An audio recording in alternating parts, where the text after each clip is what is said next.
My ex returned pregnant months after I found her with my brother, so I took a DNA test and torched every bridge left standing.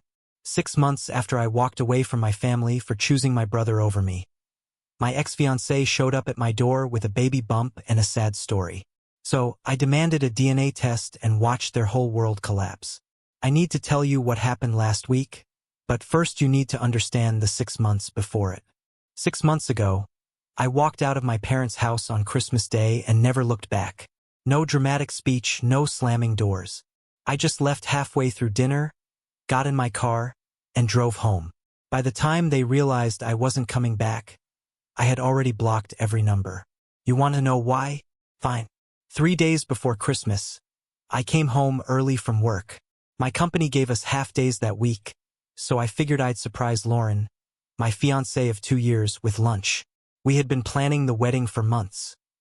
Venue booked, invitations ordered, everything set. I even picked up sandwiches from that place she loved downtown, the one with the overpriced bread she always raved about. I walked up to our apartment building, juggling the sandwich bag and my briefcase, took the elevator to the 3rd floor, humming some random song I'd heard on the radio. Happy, stupid, completely clueless about what I was about to walk into. The apartment door was unlocked. I didn't think anything of it. Lauren worked from home most days. I pushed it open, called out her name, no answer. I figured she had headphones on. She did that sometimes when she was on calls. I set the sandwiches on the kitchen counter, kicked off my shoes, and walked down the hallway toward the bedroom to let her know I was home. The bedroom door was half open, and that's when I heard it. Her voice, but not talking, not on a call. I stopped walking, just stood there in the hallway, my brain trying to process what my ears were telling me, trying to come up with some explanation that made sense. Maybe she was watching something. Maybe she was on the phone with someone and it was just bad timing. I pushed the door open. Lauren was in our bed. And Blake, my 26-year-old baby brother, was right there with her. Not drunk, not at some party, not some blurry mistake. It was the middle of a Tuesday afternoon. Sober, deliberate, in my bed, the same bed I helped her pick out when we moved in together. The bed where we had talked about our future. The look on their faces when they saw me wasn't guilt. It was irritation, like I had interrupted something important, like I was the inconvenience. Blake scrambled for the sheets. Lauren's eyes went wide, but not with shame, with panic. The kind of panic you get when you're caught, not when you realize you've hurt someone. I didn't yell, didn't throw punches. I didn't even feel anger right away. Just this strange, cold emptiness. Like I was watching someone else's life fall apart through a window. I stood there for maybe 10 seconds. My brain was trying to catch up to what my eyes were seeing. Trying to process that my brother, my actual blood brother, had just betrayed me in the worst possible way. Then I turned around and walked out. Wait! Lauren's voice came from behind me, panicked. Please, let me explain. I kept walking. It's not what it looks like, Blake called out, his voice cracking. 26 years old, and he still sounded like a kid caught stealing. I grabbed my laptop from the living room, my keys from the hook by the door, and left everything else. The engagement ring I had saved 6 months to buy, the wedding binder, the photos on the walls, the life I thought I was building. All of it gone. I heard Lauren scrambling for clothes. Heard Blake saying something to her in a low voice. Heard her calling after me as I reached the front door. I was already in my car. I drove straight to a hotel on the other side of town, Extended Stay America. Nothing fancy, just a room with a bed and a door that locked. I sat there for maybe 2 hours, staring at the wall. My phone kept buzzing. Lauren, Blake, Lauren again. I turned it off. I stayed in that hotel for 2 days. Didn't answer my phone. Didn't respond to texts. Ordered room service. Worked from my laptop. Pretended the outside world didn't exist. On day 3, I had to check out. I couldn't hide forever. I found a small apartment across town. Month-to-month lease, furnished. The landlord asked if I needed it right away. I said yes. I moved in that same afternoon with just my laptop and a change of clothes. Then I started getting calls from my family, my mom first. Honey, we need to talk about what happened. I didn't answer. Then my dad. Son, this is serious. We need to sit down as a family. Still didn't answer. Then my older sister. Blake told us everything. Mom's really upset. Can you just call her back? Blake told them everything. Of course he did. His version. The one where he somehow ended up the victim. I thought maybe, just maybe, my family would take my side when they found out. Lauren and Blake, sleeping together in my bed while I was at work. They'd understand, right? They'd be outraged for me. Stupid, I know. By the time Christmas rolled around, everyone already knew.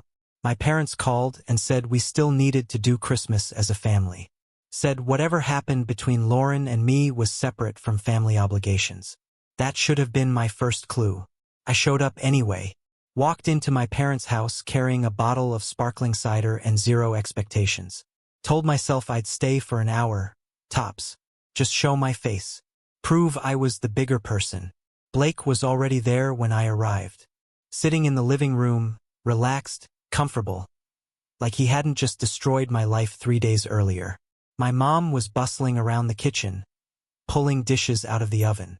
She'd made his favorite, her special lasagna. The one she only made for birthdays and holidays. My dad clapped him on the shoulder as he walked past. Good to see you, son. My 2 sisters were chatting with him about his new job at some startup. Asking about his new apartment, laughing at his jokes. Normal. Comfortable. Like nothing had happened. Like I was the outsider. Lauren wasn't there. At least that was a small mercy. Though part of me wondered if they had invited her too. And she just had the sense to decline. I set the cider on the counter. My mom looked up and gave me a tight smile. Oh good. You made it. I was worried you wouldn't come. Not I'm glad you're here. Not how are you holding up. Just worried I wouldn't show up and ruin her perfect family Christmas. I lasted about 40 minutes. Made it through appetizers. Made small talk with my aunts and uncles who didn't know what had happened. Avoided eye contact with Blake across the table. Then my mom brought up the wedding. She was refilling everyone's glasses, chatting casually, when she turned to me and said, like it was nothing, "So, have you 2 worked things out yet?" The table went quiet. I looked at her. What? You and Lauren, she said, like I was being intentionally slow. Have you talked? Worked through whatever happened? No, I said. We're done. My dad sighed and set his fork down with a clink that echoed in the silence. You're really going to throw away 2 years over one mistake? One mistake. Those 2 words just hung there. Everyone was staring at me now, waiting to see what I'd do. I looked at Blake. He wouldn't meet my eyes. Just stared down at his plate, pushing food around with his fork. You call that a mistake? I kept my voice calm, level. I wasn't going to give them the satisfaction of seeing me lose control. He's going through a rough time, my mom said. She set the pitcher down and crossed her arms, already defensive. He didn't mean for it to happen. I laughed. Actually laughed. Came out harsh. Bitter. He didn't mean to sleep with my fiancée in my bed in the middle of the day while I was at work? My older sister jumped in, her face tight with disapproval. Do you have to be so crude? We're trying to have a nice dinner. Yeah, my younger sister added. She was sitting next to Blake, and she reached over to pat his arm like he was the one who needed comfort. You're kind of making this about you. I just stared at her, waited for the punchline. Surely she was joking, but she wasn't. Dead serious. Making what about me? I said. The holidays. Family time. She gestured around the table. You're ruining it by being angry. That's when I stood up. Grabbed my coat from the back of the chair. My dad switched to that calm, reasonable tone. Son, sit down. Let's talk about this like adults. We're not talking about anything, I said. You've already decided whose side you're on. Blake finally spoke. Come on, man. Don't be like this. I looked at him, really looked at him. My little brother. The one I helped with homework, lent money to, covered for when he screwed up in high school. And there he was, sitting in my parents' house, eating Christmas dinner, while they defended him for destroying my life. I walked out, blocked all of them that night. Every number, every social media account, every connection done. Returned the engagement ring to Lauren by courier the next morning. Didn't include a note. Didn't need to. The message was clear enough. Moved out of our apartment within a week. Packed up my half of everything in the middle of the night when I knew she'd be asleep. Left my key on the counter. Never looked back. Found a smaller place across town. 1 bedroom. Barely furnished. But it was mine. Gave my landlord 2 months' rent upfront in cash. No questions asked. No explanations needed. Told my boss I needed to go remote for a while. Personal emergency. He didn't push. Just said, take the time you need. Let us know when you're ready to come back to the office. The first month was hell. I won't lie about that. Couldn't sleep. Every time I closed my eyes, I saw them. Blake and Lauren in my bed. The look on their faces when they saw me. Not guilt. Just irritation. Couldn't eat. Everything tasted like cardboard. I forced down protein bars and instant noodles just to keep functioning. I lost about 15 pounds that first month. Didn't even notice until my pants started falling off. I worked 16-hour days just to stay distracted. Took on extra projects. Volunteered for assignments nobody else wanted. Anything to keep my brain occupied. Because if I stopped working, I started thinking. And thinking led nowhere good. My coworkers noticed. Started asking if I was okay. I told them I was fine. Just busy. Just focused. They nodded and backed off. Good people. They knew when not to push. But somewhere around month 2 something shifted. I woke up one morning and realized I'd slept through the night. Actually slept. No nightmares. No waking up at 3 o'clock in the morning. Staring at the ceiling. Replaying everything that went wrong. Just sleep. I started eating real food again. Nothing fancy, but I could taste it. I could enjoy it. Small victory, but it felt huge. Around month 3, I started feeling like myself again. Not the old me. That guy was gone. But a new version. Harder. More cautious. But functional. I joined a gym. One of those 24-hour places where you can show up at weird hours and nobody bothers you. Started going at 5 in the morning before work. Then again at night when I couldn't sleep. I started running. Couch to 5K at first. Could barely make it a mile without stopping. But I kept at it. Built up endurance. By month 4, I was running 5 miles without breaking a sweat. I picked up woodworking.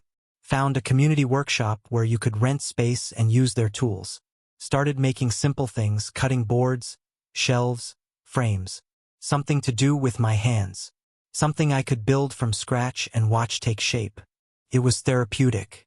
Taking rough lumber and turning it into something useful. Something clean. Something that didn't remind me of everything I'd lost. By month 6, I was actually okay. Not happy, maybe, but stable. Functional. Normal. I had a routine. Wake up at 5. Gym. Shower. Work until 6. Quick dinner. Workshop until 9. Home. Netflix. Sleep. Repeat. No drama. No one asking me to forgive people who didn't deserve it. No family guilt trips. No awkward conversations. Just me in my apartment building a life that didn't include them. Some nights, I'd lie in bed and wonder if I'd made the right choice. If cutting them all off was too extreme. If maybe I should have tried harder to work through it. Then I'd remember my dad asking if I was really going to throw away 2 years over one mistake. My sisters telling me I was ruining Christmas. My mom defending Blake while he sat there silent, refusing to even apologize. And I'd know I made exactly the right choice. Last Tuesday, I got home from work around 7, later than usual. I had a project deadline that pushed me past normal hours. I heated up leftover Chinese food from the weekend, poured myself a drink, sat down on my couch to watch the game. Celtics versus Lakers. Good matchup. I was actually looking forward to zoning out for a few hours. Then someone knocked on my door. Sharp. Insistent. 3 quick knocks. I wasn't expecting anyone. I hadn't ordered food. Hadn't invited anyone over. These days I lived a pretty quiet life. Most people didn't even know where I lived. I checked the peephole. Lauren stood in the hallway, visibly pregnant, crying. For a second I thought I was imagining it. 6 months. No contact. Not a word. And now she's here at my door. Pregnant. I didn't open the door right away. I just stood there, looking through the peephole, watching her wipe her eyes with the back of her hand. She kept glancing down the hallway like she was worried someone might see her. She was maybe 5 or 6 months along. Hard to tell exactly, but definitely showing. She was wearing one of those flowy maternity tops, the kind designed to make pregnant women look graceful. Her hair was pulled back in a ponytail. No makeup running because she wasn't wearing any. Smart move. Makes the tears look more real. Can't smudge mascara if you're not wearing any. She knocked again. Harder this time. Please. I know you're home. I saw your car in the parking lot. So she'd been watching, waiting for me to get back. This wasn't spontaneous. This was planned. I opened the door, but I didn't step aside. Didn't invite her in. I just stood there in the doorway, arms crossed, blocking the entrance. What do you want? Her lip trembled. She was good, I'll give her that. If I still cared about her, I might have believed it. But I'd spent 6 months learning exactly who she really was. That trembling lip didn't work anymore. Can I come in? She asked, her voice shaking. Oscar-worthy performance. Just for a minute, please. No. She blinked, clearly not expecting that. I need to talk to you. It's important. Then talk. She glanced down the hallway again, like she was worried about neighbors hearing.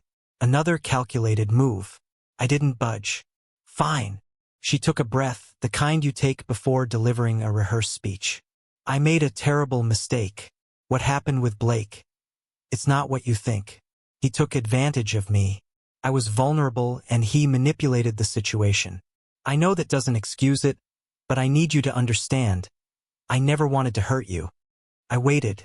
The baby? She said, placing a hand on her stomach. It's yours. From before everything happened. I'm due in 3 months, and I don't know what to do. Blake won't help. My parents won't talk to me. I'm alone, I'm scared, and I need you. The tears came right on cue. She was good. If I hadn't spent 6 months replaying every lie she'd ever told me, I might have believed her. Prove it, I said. She looked up. What? Prove the baby's mine. I just told you. You told me a story. I want proof. DNA test. Her eyes widened. You don't trust me? No. The word just hung there. She tried a different angle. Do you know how expensive those are? I can't afford. I'll pay for it. I cut her off. Prenatal paternity test. Non-invasive. You can get one done as early as 7 weeks. You're what? 5 months? 6? Plenty of time. That's not the point. The point is, you showed up at my door after 6 months, pregnant, asking for help, and you expect me to just take your word for it after you slept with my brother in my bed? She flinched. For a split second, anger flashed across her face. Then the sad expression came right back. This is ridiculous. I came here because I thought you were a good person, someone who would do the right thing. The right thing is a DNA test. And what if I say no? Then you leave, and we never speak again. She stared at me. I could practically see her thinking, trying to figure out which angle would work. The tears weren't landing. The victim story wasn't landing. So she switched tactics. Okay, fine. But can we at least talk about this inside like adults? No. Why are you being so cold? Because 6 months ago you destroyed my life. You don't get warmth. You don't get understanding. You get exactly what you're asking for, a DNA test to prove paternity. That's it. She opened her mouth, then closed it. I reached into my wallet and pulled out a business card I'd been carrying for 3 weeks. Yeah, I'd already looked into this. Had a feeling something like this might happen eventually. This is a clinic downtown. They do prenatal paternity tests. Call them. Schedule it. Text me the date and time, I'll meet you there. I held the card out to her. Until then, don't show up here again. She didn't take it at first. Just stared at it like it was poison. Take it or leave it. She snatched it from my hand. You're going to regret this. Maybe, but I'll regret it on my terms. I closed the door, locked it. I heard her standing there for maybe 30 seconds before her footsteps finally faded down the hallway. I went back to the couch, picked up my drink. My pulse was steady. Normal. No panic. No doubt. If the baby was mine, I'd handle it, child support, custody arrangements, whatever needed to be done. Clean. Legal. Professional. No relationship with her. Just co-parenting and nothing else. But if it wasn't mine, and my gut said it wasn't, then this was about to get interesting. I pulled out my phone and started researching. Lawyers. Harassment laws. Documentation requirements. I took screenshots of my doorbell camera footage showing her at my door. Backed everything up to the cloud. Then I opened my email to file it all away. That's when I saw a new message from Lauren. Subject line, appointment scheduled. I opened it. She'd booked the test for the following Tuesday. Clinic address, time, everything laid out. Professional. Clinical. But at the bottom of the email, in the header metadata, the stuff most people never look at, there was a CC line. Blake's old email address. It had been recalled within seconds. Pulled back. But my email client had cached it before the recall went through. I just stared at the screen. They were coordinating this together. I didn't confront them. Didn't call. Didn't send a screenshot asking what the hell they were playing at. I just watched. Saved the email. Saved the metadata. Backed it up in 3 different places. Then I went back to researching. Spent the rest of the night digging through old messages. Found conversations from before everything blew up. Lauren complaining about Blake. Blake asking me for money the same week I caught them. Lauren talking about wedding plans. I screenshotted everything. Organized it by date. Built a timeline. By 3 o'clock in the morning, I had a folder on my desktop labeled evidence. I didn't know exactly how I'd use it yet, but I knew I would. The next week felt like the longest of my life. Not because I was anxious, because I was patient. And patience, when you're this angry, takes effort. Tuesday came. I met Lauren at the clinic. She tried to make small talk in the waiting room. Asked how I'd been, if work was going well. I pulled out my phone and answered emails. The technician called us back. Professional. Polite. Asked the usual medical questions. Lauren answered most of them. I just gave my DNA sample, a simple cheek swab, and confirmed my contact info. Results should be ready in about a week, the technician said. We'll send them via email and mail a hard copy. Email's fine, I said. Lauren glanced at me. Don't you want the official copy? Email's official enough. As we walked out, she tried again. Look, I know this is awkward, but maybe we could grab coffee. Just talk about what happens next. What happens next, I said, is we wait for the results. After that, if the test says I'm the father, my lawyer will contact you about arrangements. If it doesn't, you never contact me again. Your lawyer? She looked genuinely surprised. It doesn't have to be like that. Yeah, it does. I walked to my car. Didn't look back. The week dragged on. I worked. Went to the gym. Ran errands. Stuck to my routine. But every morning, first thing, I checked my email. Nothing Monday. Nothing Tuesday. Wednesday. Thursday. Friday. Nothing. Then Saturday morning, 6:39 a.m. My phone buzzed. Email from the clinic. Subject, paternity test results. I was still in bed. Sat up. Opened it on my phone. Read the first line. Then read it again. Then a third time just to be sure. Probability of paternity, 0%. Not 15%. Not 5%. Not even 1%. 0. I set the phone down. Stared at the ceiling. Took a slow breath. Then I smiled. Not relief, not yet. First came vindication. That deep, satisfying feeling of being completely right. I knew it the moment she showed up at my door. Blake's email, the CC line, confirmed it. And now I had proof. Then came the anger. Cold. Focused. They tried to trap me.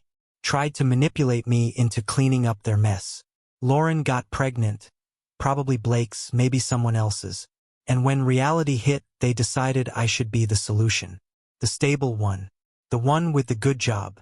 The one with the clean record. The one they thought was still naive enough to fall for the act. They thought I'd just roll over. Take responsibility for a kid that wasn't mine. Because that's what good men do, right? I got out of bed. Made coffee. Opened my laptop. Created a new document. Started typing. Not a letter. Not an explanation. Plan. Column 1, who needs to know. Column 2, what they need to see. Column 3, when to send it. The list kept growing. My parents, both of them. The ones who defended Blake at Christmas. Who said I was overreacting. Who told me to work things out with Lauren. My sisters, the ones who said I was making everything about me. The ones who guilt-tripped me for walking away. Blake, obviously. And the family group chat, the one I muted 6 months ago but never left. Let them all see it. All at once. Jessica, Blake's girlfriend. The one he'd been dating for 8 months.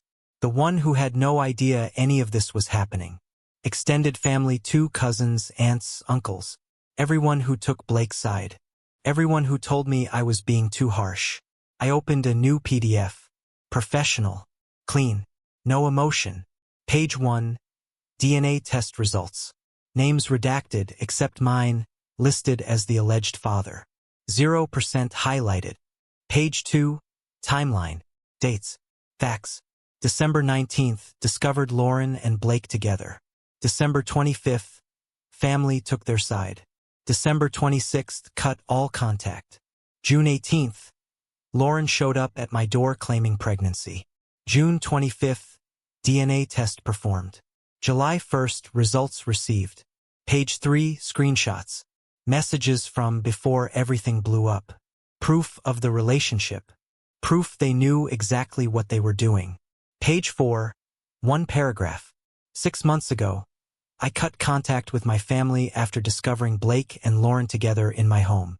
Last week, Lauren showed up at my door claiming I was the father of her child. I requested a DNA test. The results are attached. This is the last time I will address this situation. Do not contact me. No accusations. No drama. Just facts. I saved the PDF. Opened a new email. Added every address from my list. Attached the file. Subject line. For your information. My cursor hovered over the send button. 1 click. That's all it would take. 1 click, and every bridge still standing would burn to ash. I thought about my mom, my dad, my sisters, family dinners, holidays, birthdays, all of it gone. Then I thought about Blake in my bed. My parents defending him. My sisters calling me cruel. I thought about Lauren standing at my door, crying, asking me to help with a baby that wasn't mine. I clicked send. The read receipts started lighting up within 2 minutes. I watched them pop up on my screen, one after another, like dominoes falling. The first response came at the 4-minute mark. My younger sister, "What the heck is this?" Then my older sister, 30 seconds later, "Are you actually serious right now?" I didn't respond. I just watched. My phone started ringing. "Mom." I declined. It rang again immediately. Dad. Declined. Then my older sister. Declined. 6 minutes in, someone forwarded the email to the family group chat, the one I'd muted back in December. I unmuted it, just to watch. 47 messages in 10 minutes. Is this real? Someone call him. This has to be a mistake. Oh my God. My mom's message came through at minute 12. This has to be fake. Blake would never. My dad cut in right after. We need to talk about this as a family. Everyone calm down. I typed one response. Sent it to the group chat. There is no family. Not anymore. Muted it again. My phone buzzed. Unknown number. I almost didn't answer, but something made me pick up. Hello. Is this real? A woman's voice asked, shaking. Is Lauren really pregnant with Blake's baby? Jessica, Blake's girlfriend. According to the DNA test, I said, it's not mine. I'll let you do the math. He told me they never. Her voice cracked. He swore nothing happened after that one time. He said it was a mistake and he ended it. It wasn't one time, I said. And he didn't end it. Silence. Then quietly, I'm so stupid. No, I said. You trusted someone you shouldn't have. That's not the same thing. Did you know? She asked. About me. Not until a few weeks ago. A pause. I'm sorry you're finding out like this, but you deserve to know. I hung up before she could respond. I felt bad about that, but I didn't have the energy to comfort Blake's collateral damage. My phone buzzed again. Text from Blake. You piece of garbage. You just ruined everything. I stared at it for a few seconds, then typed back, I ruined nothing. You did this. You both did. I just stopped letting you make it my problem. Blocked his number. More calls. More texts. I declined them all. Then someone started pounding on my door. I checked the peephole. Both my parents. My mom looked like she'd been crying. My dad looked furious. I didn't open the door. Son, please. My dad's voice came through. We can fix this. Just let us in. Let's talk. I turned off the TV. Please, my mom said now. We didn't know. If we had known. You knew enough, I said through the door. You chose him anyway. Leave. They knocked for another 5 minutes. I ignored them. Eventually, they left. By hour 3, I had over 80 missed calls and more than 150 texts. Cousins, aunts, uncles, people I hadn't spoken to in years suddenly had opinions. Some were supportive. Holy crap. Good for you. They had this coming. I never liked Blake anyway. You did the right thing. Most weren't. This is cruel. He's your brother. Family is supposed to forgive. You're tearing everyone apart over a mistake. I blocked every number that defended Blake. Left the supportive ones unread. Around midnight, Jessica texted me. I broke up with him. He admitted everything. Said the baby is probably his, but he wasn't ready to deal with it. So Lauren came to me. He actually said it like I was the backup plan. I can't believe I didn't see it. I'm so sorry. For what it's worth, you did the right thing. I read it twice. Didn't respond. But I didn't block her either. I just sat there in my apartment, staring at my phone, at the wreckage I just created. And I felt nothing. No guilt. No regret. Just tired. Then something hit me. I was still here. In the same city. Same apartment. 20 minutes from my parents' house. 15 from Blake's place. They knew where I worked. Where I lived. Where I bought groceries. I'd burned the bridges, but I was still standing on their side of the river. I opened my laptop and pulled up an email my boss had sent 3 weeks ago. The one I ignored because I wasn't ready to think about it. Subject: Denver position, leadership opportunity. I'd glanced at it before. Big promotion. Relocation required. More money. More responsibility. Told myself I'd think about it later. I clicked reply and started typing. I'd like to accept the position. How soon can I start? My finger hovered over send. Then I clicked it. Closed the laptop. Went to bed. Didn't think about it again. Didn't second guess it. Just slept. My boss replied at 6 o'clock in the morning. He was on the East Coast, 3 hours ahead. We can have you out here in 2 weeks. Housing stipend starts immediately.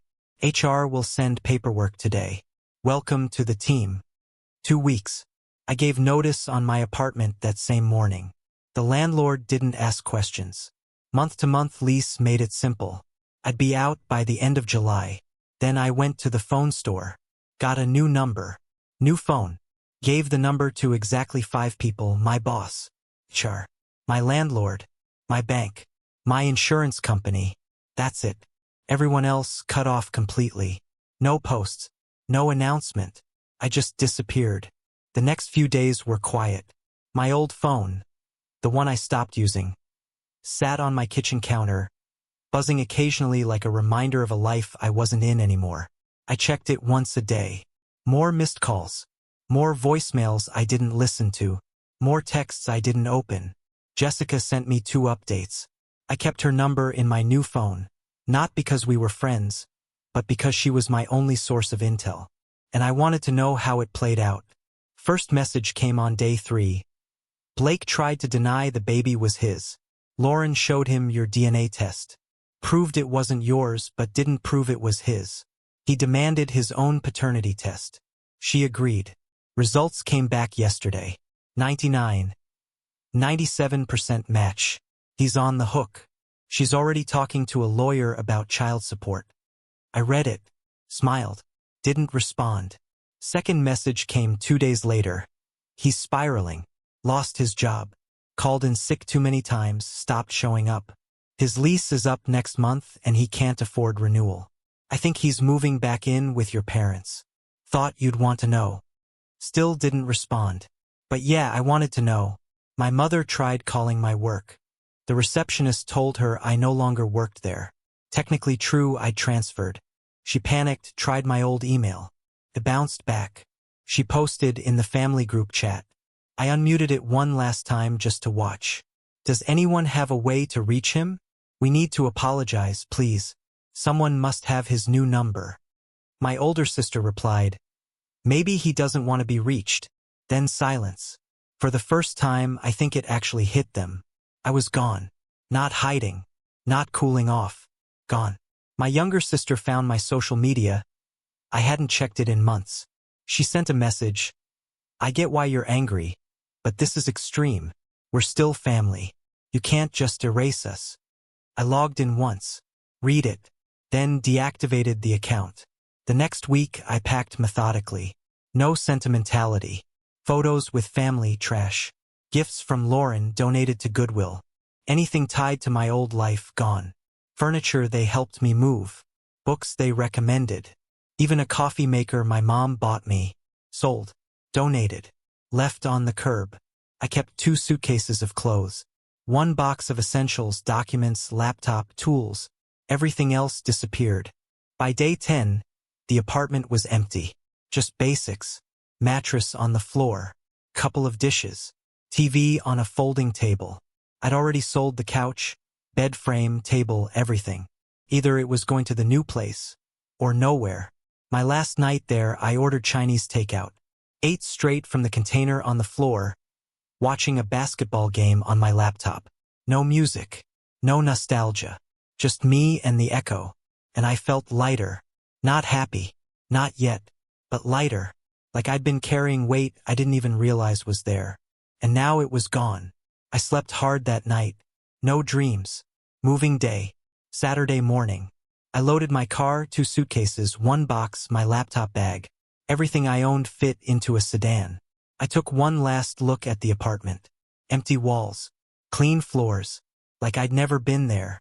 I locked the door, dropped the keys in the landlord's mailbox, got in the car and started the engine. My phone buzzed. New phone, the one only 5 people had. Unknown number. I should have ignored it.